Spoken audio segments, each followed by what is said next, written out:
como um país que tem a população menor que a cidade do Rio de Janeiro conseguiu conscientemente construir uma das maiores fortunas do planeta Terra. E melhor, a população usufrui dessa riqueza. Estamos falando de segurança pública de qualidade, saúde pública de qualidade e educação excelente para todos. Estamos falando de uma nação que há mais de 20 anos é top 1 IDH mundial. E quando não é um, é top 2. Uma nação que reduziu a pobreza, reduziu a desigualdade, aumentou a renda e o PIB per capita e que tem o maior fundo soberano do mundo. Um país que não é os Estados Unidos, mas é dono das maiores empresas que você conhece hoje. Amazon, Apple, Nvidia, Microsoft, gigantes do mercado mundial e que esse país é dono. Lá, as pessoas não veem problemas em pagar impostos, porque o retorno volta para a sociedade. Aliás, é um país que soube juntar o melhor do mercado com o melhor do Estado. E falando em Estado,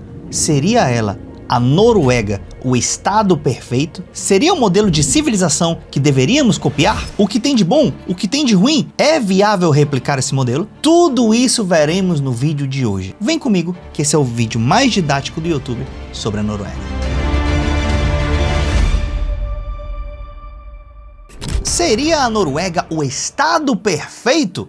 A gente vai analisar isso aqui agora, belezura? Bom, a primeira pergunta que muita gente vai se fazer é a seguinte: como a Noruega ficou rica? E se você já estudou um pouquinho ou viu algum outro vídeo sobre o assunto e pega um cara mais desinformado, ele vai te dizer: já sei, Daniel, a Noruega ficou rica porque descobriu o petróleo. O petróleo é o grande segredo da Noruega. É simples. Bom, será que é isso mesmo? E olha só, não tem outros países que têm grande reserva de petróleo também e não são ricos? Então, vamos avaliar com mais detalhe o que aconteceu lá. Bom, o primeiro fator que com certeza ajudou a Noruega a ser rica, e essa não foi mérito dela, foi mérito do acaso, eles estavam no lugar certo, foi a geografia magnífica que a Noruega tem, senhoras e senhores. Aqui nós temos um mapa mundi e eu vou mostrar algumas partes para vocês. A Noruega faz parte do que chamamos de países nórdicos, que são Islândia, Dinamarca, Suécia, Finlândia e Noruega, tá? Todos países com ótima qualidade de vida, mas a Noruega se destaca. E a Noruega é esse país aqui que estou mostrando para vocês. E você pode ver que a Noruega, primeiro, ela tem um litoral maravilhoso, tendo um acesso ao mar. Aliás, Daniel, onde está o mar aí? Tô com dificuldade. Pronto, aqui está mais claro. O mar é tudo isso em azul, obviamente, e ela tem um grande acesso ao mar, permitindo ela, em sua história, fazer grandes navegações para fazer negócios por todo o mundo. Onde ela encontrava a terra, ela ia. E além dessa vantagem do mar externo, vamos colocar assim, você vai entender uma outra vantagem que eu vou te mostrar agora. Essa parte eu gosto de chamar de o poder da água norueguês. Água em todos os sentidos. Primeiro, essa água que eu falei para vocês, o litoral imenso que a Noruega tem, facilitou muitos negócios externos. Também a água interna. Como assim?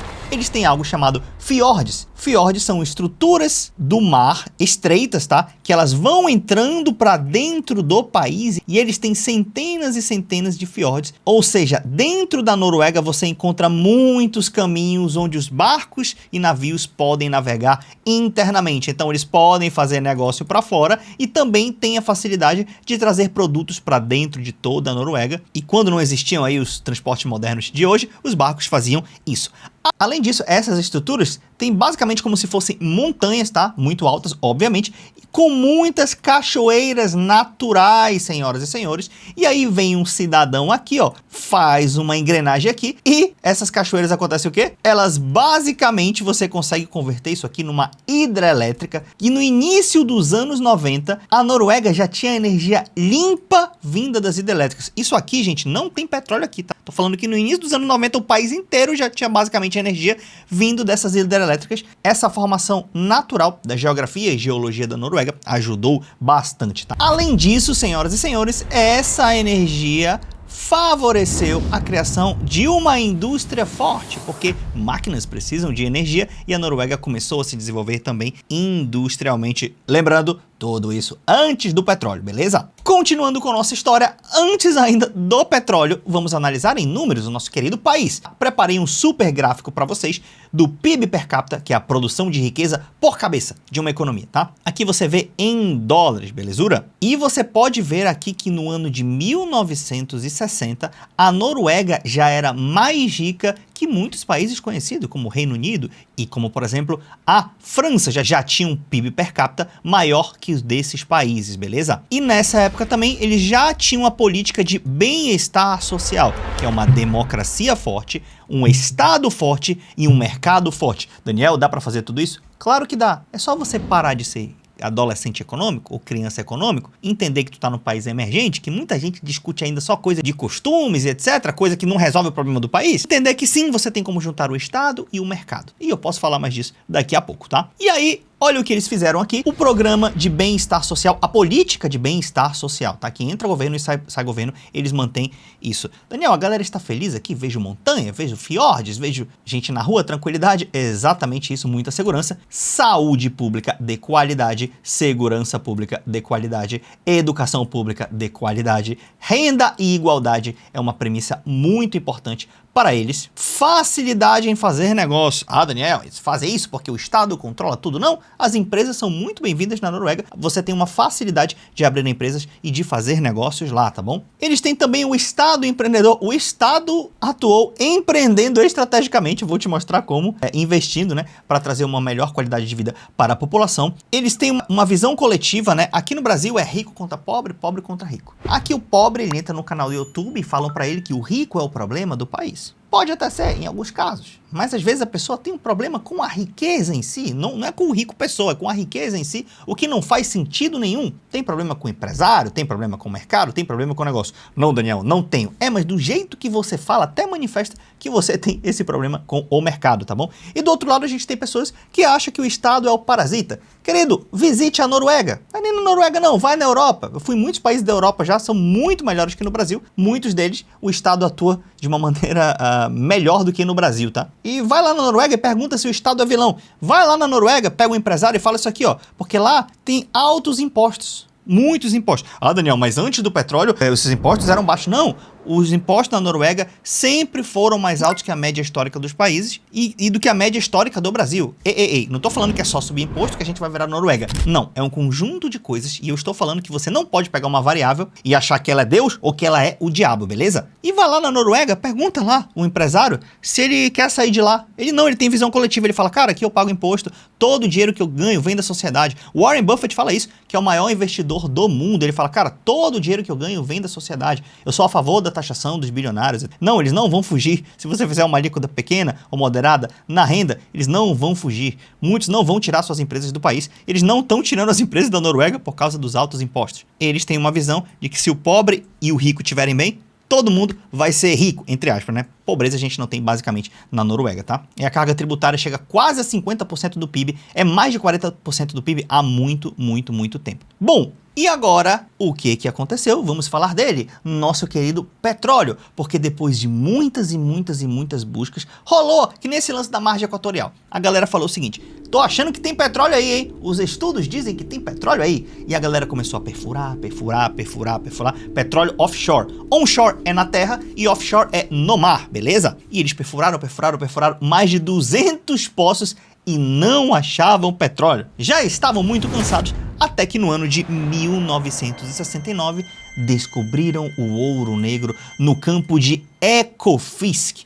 Eles perfuraram e lá estava o ouro negro, o petróleo. E por causa disso, 2 aninhos depois, eles fundaram uma empresa chamada Statoil, que vem de oil estatal, óleo do estado. E eles tinham uma campanha lá, que é igual a do Brasil, chamada O Petróleo aqui, ó, é nosso. O petróleo é dos habitantes da Noruega. Inclusive, em 2018, a Statoil mudou aí de nome, né? Equi significa equity, né? Que vem do mercado, patrimônio líquido, mas também significa igualdade. Eles valorizam muito a igualdade. Não quer dizer que todas as pessoas são iguais e todo mundo ganha o mesmo salário. Isso aí é conto. Tu que acredita nisso. Isso aí não tem lugar nenhum do mundo, tá? É porque tem gente que critica, né? Fala de igualdade, o cara não gosta. Isso aí não existe. Igualdade, eu tô falando, bicho, igualdade de condições, de oportunidade, tá? Ninguém é lascado na miséria lá. Vem de Noruega. Bom, e aí, Daniel? Com isso, eles ficaram mais ricos? Poxa, eles já eram mais ricos ali que a França e tal. E eu vou te mostrar um gráfico interessante, tá? Depois do petróleo e um pouco antes do petróleo também. Dá uma olhada nesse querido gráfico desde 1950 a 2020. Você só vê isso aqui em Investland. Aqui é o PIB per capita, a geração de riqueza por pessoa, tá? Aqui é 90 mil dólares e aqui são 10 mil dólares. Bom, aqui você pode ver o crescimento de alguns países ali da Europa ou parecido, tá? A gente tem a Suécia, que é próxima à Noruega, a gente tem a França também como referência, e a gente tem os países da OCDE, que é o grupo dos países ricos. Se for resumir, é isso, tá? Não é 100% isso, mas é basicamente isso. E eles têm um crescimento mais ou menos parecido, só que vamos ver o crescimento da Noruega, o que aconteceu, dá uma olhada como ele vem crescendo, chega aqui em 90, ele explode de se diferenciar dos outros países. Mas Daniel, foi por conta do petróleo? Epa, o petróleo começou em 1970 a ser explorado, 71. Então como é que passou 20 anos aqui mais ou menos tudo igual? Porque, que nem eu te falei, o petróleo ajudou, claro que a produção foi subindo, mas não foi só isso. O que aconteceu em 1990 que o jogo mudou? Descobriram mais petróleo? Não. O que eles fizeram? O Estado inteligentemente falou o seguinte, falou, cara, vamos pegar o dinheiro que a gente tem do petróleo e não vamos gastar com a sociedade. Dá para gastar um pouquinho, pega um pedaço aqui e tudo mais, aquela coisa boa, legal, mas vamos investir a maior parte desse dinheiro num fundo da Noruega, um fundo estatal. O que é isso? Então o petróleo dava dinheiro, imagina o seguinte, então gerava aqui $1 bilhão. Então ele pegava assim, vamos pegar aqui 60, 70% disso, não era esse valor, tá? Mas era a maior parte do valor. Vamos pegar aqui 700 milhões, a gente manda para um fundo. E esse fundo, a gente vai comprar várias empresas do mundo. A gente compra renda fixa para ganhar juros, a gente compra ações de empresas, das empresas mais sólidas do mercado. E aí a gente vai só colocando dinheiro para esse fundo. A gente não gasta todo esse dinheiro com petróleo. Tem país que descobre petróleo e sai gastando todo com populismo para a sua população. A Noruega gastou um pedacinho e foi colocando nesse fundo. Uma grande investidora. Por que eles fizeram isso? Porque existia um problema que eles já conheciam. E esse problema é a maldição dos recursos. Muita gente chama isso de doença holandesa também, porque aconteceu na Holanda. Que é quando o país descobre um recurso, por exemplo, petróleo ou, por exemplo, gás natural, e esse recurso é muito abundante e ele tem o poder de mudar a economia. E aí, o que acontece na maldição dos recursos? Acontece que o Estado se empolga e ele começa a direcionar toda a economia dele para lá. E, eventualmente, a produção daquilo vai subir e eles vão vender bastante. Quando eles vendem aquilo para o mundo inteiro, a moeda deles tende a se valorizar, entram mais dólares na economia.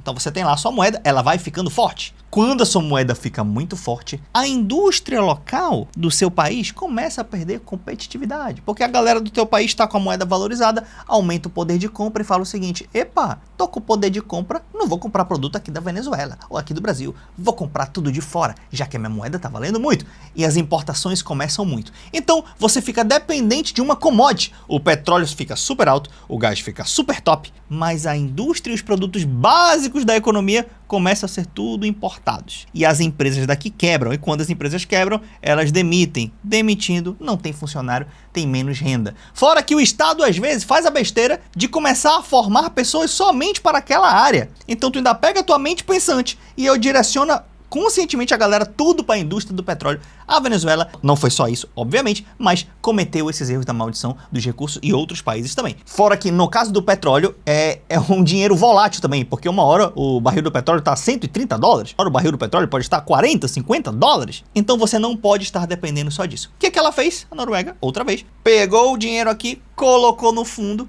e agora o dinheiro não é mais do petróleo, é um dinheiro de várias áreas da economia, é uma capilaridade. Investe em tecnologia, investe em renda fixa, investe em saúde e educação e empresas disso, tá? E aí, o Fundo Soberano da Noruega, ele detém 1,5% de todas as empresas negociadas do mundo. 1,5%. As maiores, eles têm todas, tem 9 mil empresas. Essas empresas aqui, ó, Microsoft, Nvidia, Amazon, Apple, eles têm essas empresas. Ah, Daniel, eles são os únicos donos? Obviamente não, tá? Mas eles têm bilhões e bilhões e bilhões e são posições gigantescas nessas empresas. Inclusive, o fundo norueguês é o maior fundo do planeta Terra. Ah, qual é o maior fundo do mundo? Não sei o que e tal. É privado? Não é, é o Estado. É um fundo do Estado da Noruega e tem mais de 2 trilhões de dólares nesse fundo. Querido, se dividisse isso aí para a população, dava mais de 350 mil dólares por habitante. É tipo 1,5 milhão, 2 milhões de reais por habitante. Tem noção disso? Só que, claro, de novo, eles não pegaram e deram 1,5 milhão de reais ou 2 milhões por habitante. Não.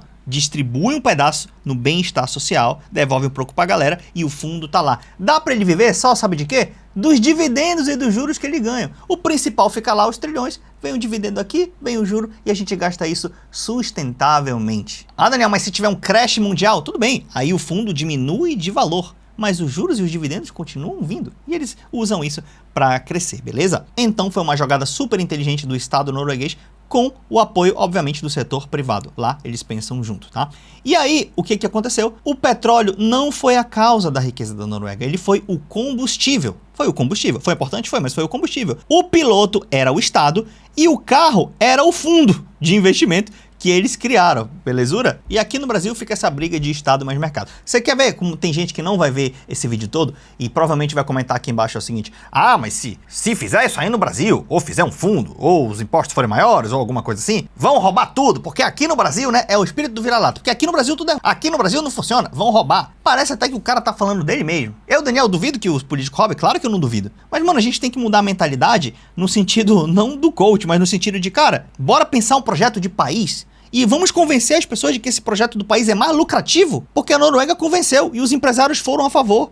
Meu irmão, para os empresários toparem pagar mais imposto, ser a favor de um fundo estatal, a galera tá feliz, ter estado de bem-estar social, pobre não odiar rico, rico não odiar pobre, todo mundo feliz porque convenceram-se que esse era o negócio mais lucrativo, ter essa visão mais coletiva, sem anular o individualismo. De novo, eu falei que você abrir negócios e fazer negócios na Noruega, você também é bem-vindo, apesar da alta carga tributária, mas eles facilitam de outras coisas, tá? Hoje, a Noruega é líder em transição energética também. Mesmo eles tendo um monte de petróleo, já estão pensando lá na frente. Mais de 98% dos carros novos vendidos na Noruega já são elétricos. É o paraíso do carro elétrico. E daqui a pouco eles vão para cima do elétrico ainda, para algo ainda mais limpo. Falando em energias, eles descobriram agora, recentemente, em 2023, muito fosfato, tá? E o fosfato, ele ajuda na confecção de baterias tecnológicas e de fertilizantes. Então aqui é mais um recurso que a Noruega descobre. E adivinha, esse recurso já tem endereço certo: Fundo Soberano Norueguês. Pode ter certeza que uma parte grande desse recurso vai para lá e o país viverá cada vez melhor, tá? Daniel, mas há desafios na Noruega? Com certeza há. A Noruega não é o paraíso. Aqui tá fazendo vídeo de paraíso ou de estado perfeito. Estado perfeito não existe, mercado perfeito não existe, tá? Isso foi só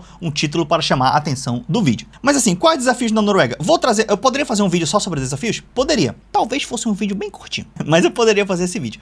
Mas, para esse não ficar tão longo, vou falar de um desafio que eu mesmo ouvi de uma pessoa, um amigo meu muito próximo, o Cauê, e a gente fez graduação junto, né? Depois a gente foi pro mestrado, e aí eu não segui na carreira acadêmica, né? Eu virei empresário, investidor, tive muito sucesso nessa área, né? Tanto que esse meu canal aqui é hobby, eu abri agora, mas eu já invisto há mais de 10 anos. Já tenho meu primeiro milhão investido desde 2015, investido mesmo, tá? Não é placa de venda de faturamento que os caras têm aí não, do digital, não. Sem canal no YouTube, já tinha 1 milhão investido desde 2015 e já tinha me tornado rico sendo empreendedor, tá? E aí eu segui essa carreira mais empresária e o Cauê seguiu a carreira acadêmica. Depois ele se tornou doutor e PhD na Noruega. Inclusive ele chegou a ter filho lá na Noruega, tá? Então foi pai lá, pra você ter uma ideia. Ele me disse até que quando ele saiu do hospital, parecia um hotel e o estado norueguês lá deu, se eu não me engano, 8 mil euros, o equivalente mais ou menos isso, só por ele ter tido filho. Eu achei sinistro. Um dia eu vou trazer ele pra gente bater um papo, a gente vai fazer um podcast só sobre a Noruega. E ele me falou, cara, o país é incrível e maravilhoso, mas o desafio é que é o seguinte: quando algo é muito incrível e maravilhoso, às vezes o cara não tem toda aquela ambição de ganhar tanto dinheiro, de fazer uma super empresa, de ir pra frente, de empreender. Já tá todo mundo muito feliz. É tipo assim, meu irmão, um dia que tu chegar no paraíso, tu não vai querer empreender, né? Tu já vai estar lá na glória, alguma coisa assim, né? Dependendo da religião, o que a pessoa acredite. Mas assim, então lá não é o paraíso, mas assim, como a pessoa vive muito bem, tem muitas pessoas, não todos, tá? Não todos, mas tem muitas pessoas que estão mais tranquila, mais de boa, tá felizão, quer viver a vida. E às vezes a pessoa tá certa, né? Ela não precisa tá se matando aí para inovar ou para tomar risco toda hora. Mas assim, esse é um problema bom, né? Que as pessoas têm um nível de conforto de vida muito alto e também não deixam de existir os empreendedores que vão existir em todo lugar. Mas me conte você, o que você achou da Noruega? Essa experiência é aplicável ao Brasil? A gente descobriu a margem equatorial agora? A gente tem recursos do petróleo? A gente poderia fazer um fundo de investimentos e aplicar esse dinheiro lá? E com certeza o fundo, você sabe que o mercado sobe sempre a longo prazo, então esse dinheiro poderia fazer o Brasil crescer cada vez